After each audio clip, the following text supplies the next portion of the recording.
कभी कभी हम किसी रिश्ते को बचाने के लिए अपनी पूरी ताकत लगा देते हैं, अपनी खुशियां पीछे छोड़ देते हैं, अपनी गलतियां मान लेते हैं, बार बार समझौता करते हैं और मन ही मन यही सोचते रहते हैं कि बस ये रिश्ता किसी तरह बच जाए। लेकिन फिर भी एक दिन वही रिश्ता हमारी आंखों के सामने बिखर जाता है। तब मन में एक सवाल उठता है कि आखिर ऐसा क्यों हुआ? मैंने तो पूरी सच्चाई से इस रिश्ते को निभाया था, मैंने तो किसी का बुरा नहीं चाहा था, फिर भी मेरा अपना रिश्ता मेरा क्यों नहीं रह पाया? अगर आपके जीवन में भी कभी ऐसा हुआ है, अगर आपने किसी रिश्ते को बचाने की पूरी कोशिश की और फिर भी वह रिश्ता आपके हाथों से निकल गया, तो आज की यह बात आपके लिए है। क्योंकि हर टूटने वाला रिश्ता आपकी हार नहीं होता, हर बिछड़ने वाला इंसान आपके लिए गलत नहीं होता और हर अंत का मतलब यह नहीं होता कि आपकी कहानी खत्म हो गई। कई बार जिंदगी किसी रिश्ते को इसलिए नहीं बचाती क्योंकि वह रिश्ता आपकी मंजिल नहीं, आपकी सीख होता है। सुनो, रिश्ते केवल दो लोगों के साथ रहने का नाम नहीं है। रिश्ता विश्वास का नाम है, सम्मान का नाम है, समझ का नाम है और सबसे बढ़कर दोनों तरफ से किए गए प्रयास का नाम है।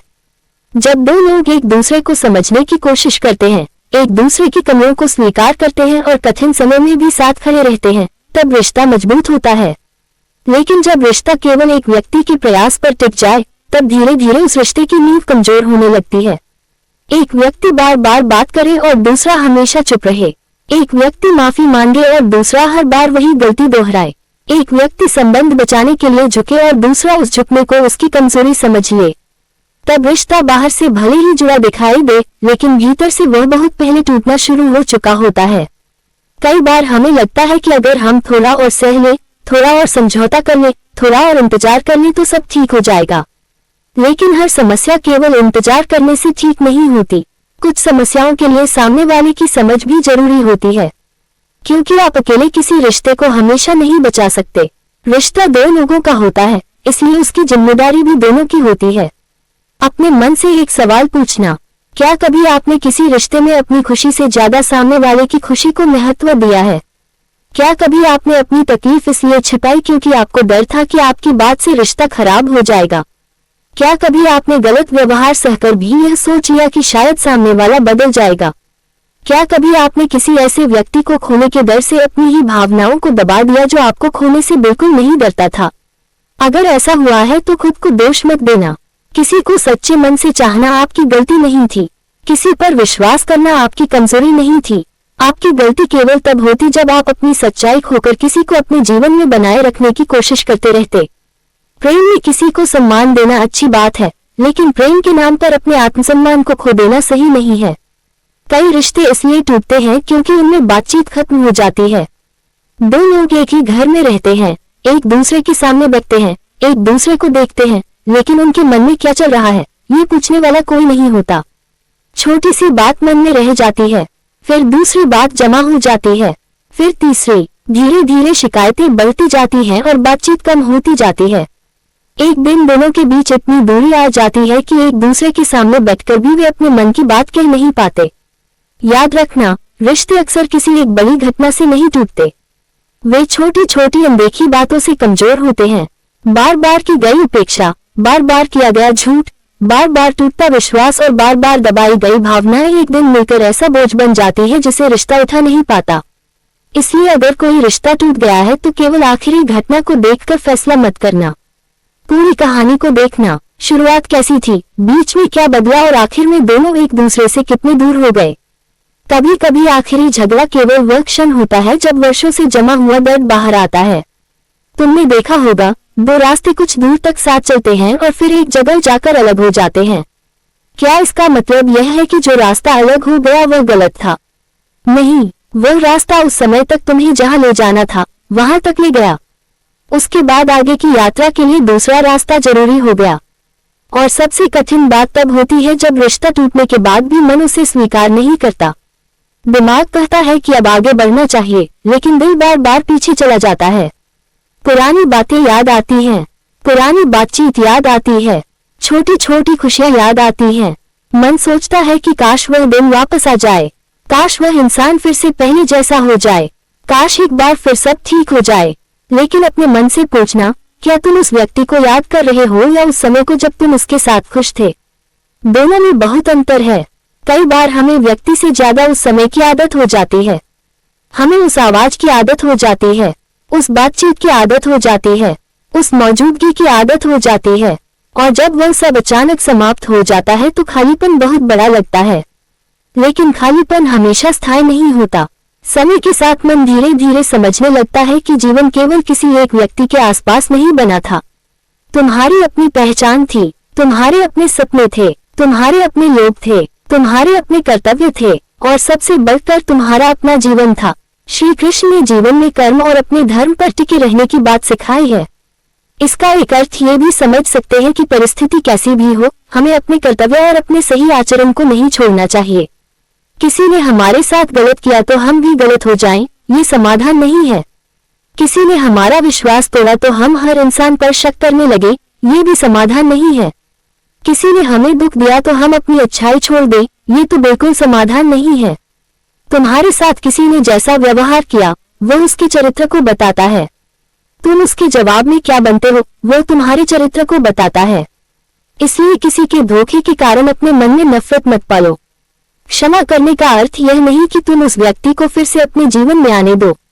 क्षमा का अर्थ ये हो सकता है कि तुम उसके कारण अपने मन को हमेशा दुख में नहीं रखना चाहते। कुछ लोगों को माफ करके दूर रहना पड़ता है, कुछ रिश्तों को सम्मान के साथ समाप्त करना पड़ता है, और कुछ लोगों को केवल अपनी प्रार्थना में छोड़ देना पड़ता है। क्योंकि हर रिश्ता वापस जोड़ना जरूरी नहीं होता। कभी कभी मन कहता है कि एक बार बात कर लो, एक बार समझा दो, एक बार पूछ लो कि आखिर गलती क्या थी। लेकिन हर सवाल का जवाब मिलना जरूरी नहीं। कुछ जवाब समय देता है, कुछ जवाब परिस्थितियां देती हैं, और कुछ जवाब हमें अपने भीतर से मिलते हैं। एक समय के बाद तुम्हें यह समझना जरूरी हो जाता है कि सामने वाला तुम्हें क्यों छोड़कर गया। इससे ज्यादा जरूरी यह है कि उसके जाने के बाद तुम अपने जीवन को किस दिशा में ले जाते हो। क्या तुम टूटकर वहीं रुक जाओगे या उस अनुभव से कुछ सीखकर आगे बढ़ोगे? क्या तुम अपने जीवन की सारी खुशियों से एक व्यक्ति के साथ जोड़कर रखोगे या फिर अपने जीवन में नई खुशियों के लिए जगह बनाओगे? क्या तुम हर नए इंसान से पुराने धोखे का हिसाब मांगोगे या ये सीखोगे कि हर व्यक्ति एक जैसा नहीं होता? यही वह मोड़ है जहां इंसान का जीवन बदल सकता है। पहला रास्ता हमें अतीत में रखता है, दूसरा रास्ता हमें भविष्य की ओर ले जाता है। इसलिए अपने दुख से भागना मत, लेकिन अपने दुख में हमेशा के लिए रहना भी मत। अगर रोना आता है तो रो लो, मन भारी है तो कुछ समय शांत रहो, भगवान को याद करो, अपने किसी भरोसेमंद व्यक्ति से बात करो, लेकिन धीरे धीरे अपने जीवन की ओर वापस लौटो। सुबह उठकर अपने काम करो, अपने परिवार के साथ समय बिताओ, अपने सपनों को फिर से याद करो। जिन चीजों को किसी रिश्ते के कारण पीछे छोड़ दिया था उन्हें धीरे धीरे वापस अपने जीवन में लाओ, क्योंकि तुम्हारी जिंदगी किसी एक रिश्ते से बड़ी है। तुम्हारे माता पिता की उम्मीदें हैं, तुम्हारे अपने सपने हैं, तुम्हारी जिम्मेदारियां हैं, तुम्हारे भीतर बहुत कुछ करने की क्षमता है। और सबसे बड़ी बात, भगवान ने तुम्हें केवल किसी एक व्यक्ति के साथ रहने के लिए जीवन नहीं दिया। जीवन में बहुत से अनुभव हैं, बहुत से रिश्ते हैं, बहुत से अवसर हैं और बहुत सी सीख हैं। रात चाहे कितनी भी लंबी हो, सुबह आती है। सूखा हुआ पेड़ भी सही मौसम आने पर फिर से नई पत्तियां निकाल सकता है। उसी तरह मनुष्य भी बहुत गहरे दुख के बाद फिर से मुस्कुराना सीख सकता है। आज तुम्हें शायद यह संभव न लगे, लेकिन समय और सही दिशा के साथ मन बहुत कुछ स्वीकार करना सीखता है। जिस व्यक्ति की याद आज तुम्हें परेशान करती है, एक दिन वही याद केवल एक पुरानी कहानी बन सकती है। तुम पीछे मुड़कर देखोगे और कहोगे कि उस समय मुझे लगा था कि मैं कभी ठीक नहीं हो पाऊंगा, लेकिन मैं आगे बढ़ गया। और उस दिन तुम्हें समझ आएगा कि तुम उस रिश्ते से नहीं हारे थे। तुमने अपने भीतर एक नया इंसान पाया था। लेकिन आगे बढ़ने का अर्थ यह नहीं कि तुम अपनी भावनाओं को दबा दो।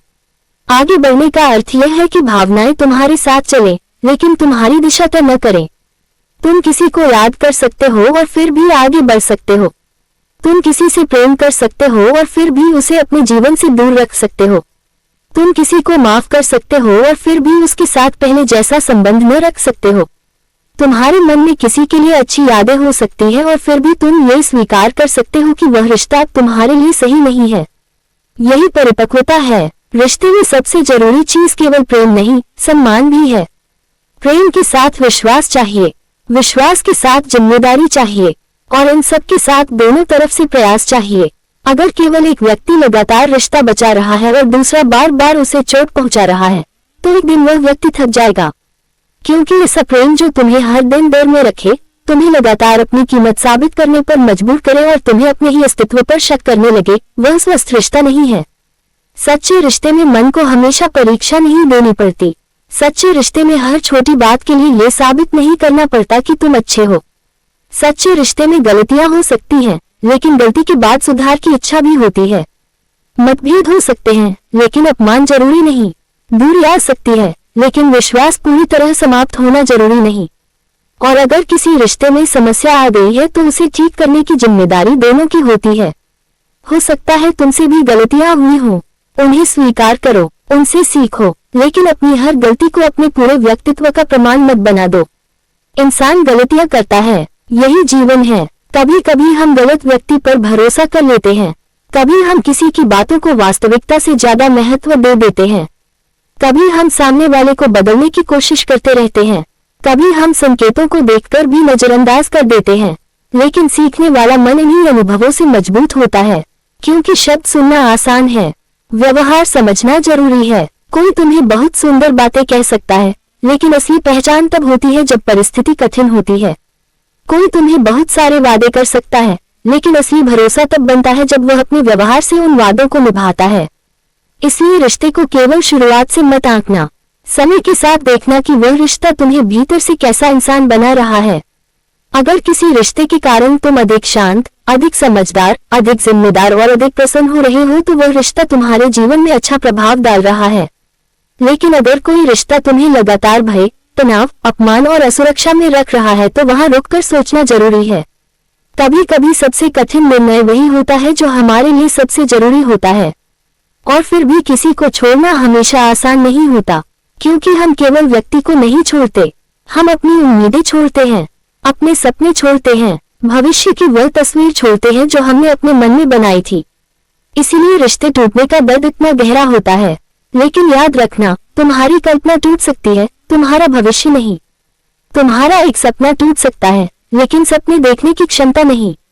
एक रिश्ता खत्म हो सकता है, लेकिन जीवन खत्म नहीं होता। और एक इंसान तुम्हें छोड़ सकता है, लेकिन भगवान तुम्हें नहीं छोड़ते। जब मन बहुत भारी हो तो आंखें बंद करके श्री कृष्ण को याद करना और कहना, हे प्रभु, मैं हर चीज को समझ नहीं पा रहा हूँ, मुझे नहीं पता आगे क्या होगा, लेकिन मुझे इतना विश्वास दीजिए कि जो मेरे लिए सही नहीं है उसके पीछे मैं अपना जीवन नष्ट न करूं। मुझे इतना विवेक दीजिए कि मैं अपने और दूसरों के प्रति सही रहूं। मुझे इतना धैर्य दीजिए कि समय को समय दे सकूं, और मुझे इतना साहस दीजिए कि जो खत्म हो चुका है उसे स्वीकार करके नई शुरुआत कर सकूं। ये प्रार्थना केवल शब्द नहीं है, यह अपने मन को एक दिशा देना है, क्योंकि कई बार हमें बाहर से किसी जवाब की जरूरत नहीं होती, हमें अपने भीतर शांति की जरूरत होती है। धीरे धीरे वह दिन आता है जब तुम्हें किसी की वापसी का इंतजार नहीं रहता। तुम फोन देखकर बेचैन नहीं होते, तुम बार बार पुराने संदेश नहीं पढ़ते, तुम हर जगह उसके बारे में खोजने की कोशिश नहीं करते, और सबसे बड़ी बात, तुम ये पूछना बंद कर देते हो कि वह मेरे बिना खुश कैसे है। तब तुम्हें समझ आता है कि तुम्हारी जिंदगी किसी दूसरे की जिंदगी को देखने में नहीं, अपनी जिंदगी जीने में है। उस दिन तुम अपने भीतर लौटते हो, और यही सबसे बड़ी वापसी होती है, किसी दूसरे के पास नहीं, स्वयं के पास लौटना। जिस इंसान ने रिश्ते को बचाते बचाते अपने सपने भूल गए हो, उसे अपने सपनों के पास लौटना चाहिए। जिसने दूसरों को खुश करते करते अपनी खुशी भूल गई हो, उसे अपनी छोटी छोटी खुशियों को फिर से पहचानना चाहिए। जिसने किसी के व्यवहार के कारण खुद को कम समझना शुरू कर दिया हो, उसे याद करना चाहिए कि उसकी कीमत किसी दूसरे की राय से तय नहीं होती।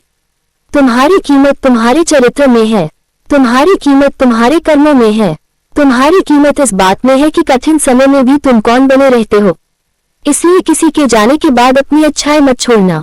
अगर किसी ने झूठ बोला तो तुम झूठी मत बनो, अगर किसी ने विश्वास तोड़ा तो तुम हर किसी पर अविश्वास मत करो, अगर किसी ने तुम्हें दुख दिया तो तुम दूसरों को दुख देने वाले मत बनो। तुम्हें अपने चरित्र की रक्षा करनी है, क्योंकि किसी रिश्ते का अंत तुम्हारे संस्कारों का अंत नहीं है। और शायद यही श्री कृष्ण की सीख का एक सुंदर भाव है कि परिस्थिति चाहे जैसी हो, अपने कर्म और अपने धर्म से भटकना नहीं चाहिए। तुम्हारे जीवन में जो हुआ वह तुम्हारे नियंत्रण में नहीं था, लेकिन उसके बाद तुम क्या करते हो ये तुम्हारे हाथ में है, यही तुम्हारी शक्ति है। आज अगर तुम दुखी हो तो अपने आप से यह मत कहो कि मेरा सब कुछ खत्म हो गया, कहो मेरे जीवन का एक अध्याय समाप्त हुआ है, लेकिन मेरी पूरी किताब अभी बाकी है। एक अध्याय पूरी किताब नहीं होता, एक रात पूरी जिंदगी नहीं होती, एक असफल रिश्ता तुम्हारे पूरे भविष्य का निर्णय नहीं करता, एक व्यक्ति की राय तुम्हारी पूरी पहचान नहीं है, और एक दर्द तुम्हारी पूरी कहानी नहीं है। इसलिए उठो, धीरे धीरे उठो, लेकिन उठो। अपने जीवन की छोटी छोटी जिम्मेदारियों से शुरुआत करो। अपने मन को समय दो, भगवान को याद करो, अपने परिवार के साथ बैठो, अपने काम पर ध्यान दो, अपने सपनों को फिर से कागज पर लिखो, और हर दिन खुद से एक छोटा सा वादा करो कि आज मैं अपने जीवन को कल से थोड़ा बेहतर बनाने की कोशिश करूंगा। तुम्हें एक ही दिन में सब ठीक नहीं करना है, तुम्हें केवल आगे बढ़ते रहना है। नदी एक ही छलांग में समुद्र तक नहीं पहुंचती, वह बूंद बूंद, कदम कदम आगे बढ़ती है। तुम भी वैसे ही आगे बढ़ो, आज थोड़ा, कल थोड़ा, फिर एक दिन पीछे मुड़कर देखोगे तो पता चलेगा कि जिस जगह पर तुम कभी रोते हुए बैठे थे, वहां से तुम बहुत दूर आ चुके हो। और तब शायद तुम उस पुराने रिश्ते के लिए भी अपने मन में एक शांत भाव रख सकोगे। न शिकायत, न बदला, न वापसी की इच्छा, बस एक स्वीकार कि वह व्यक्ति मेरे जीवन में आया था, उसने मुझे कुछ दिया, उससे मैंने कुछ सीखा, कुछ सुंदर यादें मिली, कुछ कठिन अनुभव मिले, और फिर हमारी राहें अलग हो गईं। बस इतना ही, क्योंकि प्रेम और डर एक चीज नहीं है। प्रेम में सम्मान होता है, डर में पकड़ होती है। प्रेम सामने वाले को स्वतंत्रता देता है, डर सामने वाले को नियंत्रित करना चाहता है। प्रेम कहता है तुम मेरे साथ रहो क्योंकि तुम रहना चाहते हो, डर कहता है तुम मेरे साथ रहो क्योंकि मैं तुम्हें खो नहीं सकता। और जब हम किसी को खोने के डर में जीते हैं तो हम धीरे धीरे स्वयं को खो देते हैं। इसलिए अपने मन को स्वतंत्र करना सीखो। जो तुम्हारे साथ रहना चाहता है उसे सम्मान दो, जो जाना चाहता है उसे रोकने के लिए अपनी आत्मा मत गिरवी रखो, और जो तुम्हारे जीवन में वापस आता है उसे केवल भावनाओं के आधार पर स्वीकार मत करो। देखो कि क्या परिस्थितियां बदली हैं, क्या व्यवहार बदला है, क्या विश्वास दोबारा बनाया जा सकता है, क्योंकि केवल किसी की वापसी से पुरानी समस्या खत्म नहीं होती। बदलाव जरूरी है, और अगर कोई वापस नहीं आता तो भी जीवन चलता है। इसलिए आज पीछे की ओर एक बार देखो, लेकिन हमेशा के लिए मत देखो। अतीत से सीखो, अतीत में मत रहो। जिसने तुम्हें चोट दी उससे मिली सीख अपने साथ रखो, लेकिन चोट को अपनी पहचान मत बनाओ। जिसने तुम्हें छोड़ा उसके जाने को स्वीकार करो, लेकिन अपने जीवन को मत छोड़ो। जिस रिश्ते को बचा नहीं पाए उसके लिए खुद को हमेशा दोष मत दो। हो सकता है तुमने पूरी कोशिश की हो सकता है तुमने अपनी तरफ से ईमानदारी रखी हो, और फिर भी रिश्ता नहीं बचा, तो अपने मन से कहना मैंने अपनी पूरी कोशिश की थी, अब मैं अपने जीवन को फिर से जीने की अनुमति खुद को देता हूँ। ये वाक्य बहुत शक्तिशाली है। मैं अपने जीवन को फिर से जीने की अनुमति खुद को देता हूँ। मैं फिर से मुस्कुराऊंगा, मैं फिर से सपने देखूंगा, मैं फिर से लोगों पर विश्वास करना सीखूंगा, लेकिन इस बार विवेक के साथ। मैं फिर से प्रेम करूंगा, लेकिन स्वयं को खोकर नहीं। मैं भगवान को याद करूंगा और अपने कर्म करता रहूंगा, और जब कभी पुरानी याद वापस आएगी मैं उससे लड़ूंगा नहीं, बस उसे आने दूंगा और जाने दूंगा, क्योंकि हर याद को मिटाना जरूरी नहीं होता। कुछ यादें हमारे जीवन की किताब में रह सकती हैं, लेकिन हमें हर दिन उन्हें पढ़ते रहना जरूरी नहीं। यही आगे बढ़ना है। अपने मन में कहो तुम मेरे जीवन का एक हिस्सा थे, लेकिन पूरी जिंदगी नहीं। तुम्हारे साथ जो अच्छा था उसके लिए मैं आभारी हूँ, जो कठिन था उससे मिली सीख को मैं अपने साथ रखूंगा, लेकिन अब मैं तुम्हें अपने वर्तमान पर अधिकार नहीं दूंगा। फिर श्री कृष्ण के सामने मन ही मन कहना, हे प्रभु, जो मेरे लिए है उसे प्रेम और सम्मान के साथ मेरे जीवन में बनाए रखना, और जो मेरे लिए नहीं है उसे स्वीकार करने की शक्ति देना। मुझे किसी को पकड़कर रखने की बेचैनी से बचाना, मुझे अपने कर्म से भटकने से बचाना, मेरे मन में बदले की भावना न आने देना, मेरे भीतर इतनी शांति देना कि मैं बीते हुए कल को सम्मान से विदा कर सकूं और आने वाले कल का स्वागत विश्वास के साथ कर सकूं। आज नहीं तो कल, कल नहीं तो कुछ समय बाद, लेकिन एक दिन जरूर। बस अपने आप को मत छोड़ना, क्योंकि किसी का जाना तुम्हारी हार नहीं है। तुम्हारी हार तब होगी जब उसके जाने के बाद तुम अपने सपनों को छोड़ दोगे, अपनी अच्छाई छोड़ दोगे, अपने परिवार से दूर हो जाओगे, अपने कर्म छोड़ दोगे और भगवान पर विश्वास छोड़ दोगे। इसलिए स्वयं को संभालो, अपने जीवन की ओर लौटो, अपने भीतर लौटो, अपने भगवान की ओर लौटो, और याद रखो कुछ रिश्ते चाहकर भी इसलिए नहीं बच पाते क्योंकि हर रिश्ता जीवन भर साथ चलने के लिए नहीं बना होता। कुछ रिश्ते हमें रास्ते का एक हिस्सा दिखाने आते हैं, कुछ हमें हमारी गलतियां दिखाते हैं, कुछ हमें हमारी ताकत पहचानाते हैं और कुछ हमें ये समझाने आते हैं कि अपने जीवन में सबसे पहले स्वयं के साथ सच्चा रिश्ता बनाना जरूरी है। जिस दिन तुम्हारा अपने आप से रिश्ता मजबूत हो जाएगा, उस दिन किसी के आने से तुम्हारी दुनिया पूरी नहीं होगी और किसी के जाने से तुम्हारी दुनिया खत्म नहीं होगी। तुम प्रेम करोगे लेकिन निर्भर नहीं रहोगे। तुम साथ निभाओगे लेकिन स्वयं को मिटाओगे नहीं। तुम किसी को महत्व दोगे लेकिन अपने आत्मसम्मान की कीमत पर नहीं। तुम किसी को माफ करोगे लेकिन अपनी सीमाओं को भूलोगे नहीं। और सबसे बढ़कर तुम ये समझ जाओगे कि जीवन में जो कुछ भी हमारे हाथ में है उसके लिए हमें कर्म करना है और जो हमारे हाथ में नहीं है उसे भगवान पर छोड़ना सीखना है। आज अगर यह बात आपके दिल तक पहुंची है तो अपने मन में एक संकल्प जरूर ले कि किसी रिश्ते के टूटने के कारण मैं अपने जीवन को नहीं तोड़ूंगा। मैं अपने दर्द को अपनी शक्ति बनाऊंगा। मैं अपनी गलतियों से सीखूंगा। मैं दूसरों को माफ करने की कोशिश करूंगा और स्वयं को भी माफ करूंगा। मैं अपनी अच्छाई को किसी के व्यवहार के कारण नहीं बदलूंगा और भगवान पर अपना विश्वास बनाए रखूंगा। और अगर आपके मन में भी कभी ऐसा रिश्ता रहा है जिसे आपने पूरी कोशिश के बाद भी बचा नहीं पाया, तो कमेंट में श्रद्धा से लिखिए, जय श्री कृष्ण। हो सकता है आपका यह एक शब्द किसी ऐसे व्यक्ति तक भी पहुंचे जो आज अपने जीवन की सबसे कठिन दौर से गुजर रहा हो और उसे यह एहसास हो कि वह अकेला नहीं है। इस संदेश को उस व्यक्ति तक भी जरूर पहुंचाए जिसे आज इसकी जरूरत हो सकती है। शायद आपकी एक छोटी सी कोशिश किसी के मन में फिर से उम्मीद जगा दे। और अंत में बस इतना याद रखिए, जो चला गया उसे भगवान के चरणों में छोड़ दीजिए। जो आपके पास है उसका सम्मान कीजिए। जो आपके सामने है उसमें अपना कर्म कीजिए और जो आने वाला है उसके लिए विश्वास रखिए। आपकी कहानी अभी खत्म नहीं हुई है। एक रिश्ता समाप्त हुआ है, जीवन नहीं। एक रास्ता बंद हुआ है, मंजिल नहीं। एक व्यक्ति दूर हुआ है, भगवान नहीं। इसलिए अपने आंसू पोंछिए, अपने मन को संभालिए और श्री कृष्ण का स्मरण करते हुए आगे बढ़िए। क्योंकि हो सकता है आज आपको जिस अंत में केवल दर्द दिखाई दे रहा है, उसी अंत के पीछे भगवान ने आपकी जिंदगी की एक नई शुरुआत छिपा रखी हो। हे श्री कृष्ण, जो भी यह संदेश सुन रहा है उसके मन को शांति दीजिए। उसके पुराने दुखों को समझने की शक्ति दीजिए। उसके टूटे हुए विश्वास को विवेक में बदलिए। उसके कदमों को सही दिशा दीजिए। उसे अपने कर्म से जुड़े रहने की शक्ति दीजिए और उसके हृदय में इतनी भक्ति दीजिए कि परिस्थितियां बदले या न बदले, उसका विश्वास आपसे कभी न टूटे। जो बीत गया उसे स्वीकार करने की शक्ति मिले, जो सामने है उसे जीने का साहस मिले और जो आने वाला है उस पर विश्वास रखने का धैर्य मिले। जय श्री राधे कृष्ण।